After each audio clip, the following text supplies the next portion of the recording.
زما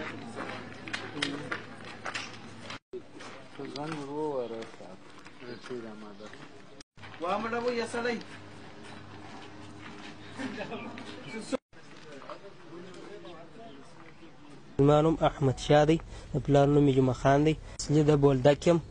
زما جرم خو نه دغه د توریزم جرم دی. زموږ اول کار چې و هغه دا د یوې روغتونه سره و. وکیل کار پر وکړ، زه د شا د خوا په پسې وم. او دوم کار مو دغه و د احمدولي خان د چوک سره په سپین موټر کې 2 نفره سپاره.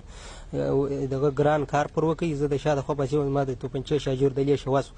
او دریم کار مو دغه و د نساجي پر پله باندې نفر په توره لوکسل کې ناست و. دغه ما ټک پر وکړ، زما توپنچه بنده سول. او بیا احمد الله رالی، هغه 3 ټک پر وکړ، هغه ویشتې. او څلورم کال مو دغه و د سیمانو پر پله باندې موږ ته سړی راټولی و، یو زوم یو ګران و.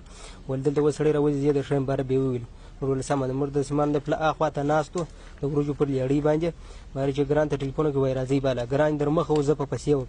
ګران چې د سیمانو در پله را واوښتی د بازار خوا ته.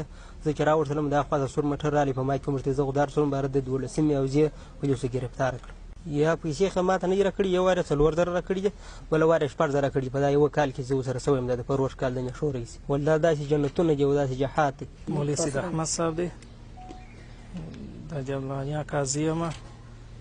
په سلوخان چمن کې نیول سوی یم. ما د حکومت پر ضد باندې فعالیتونه کول.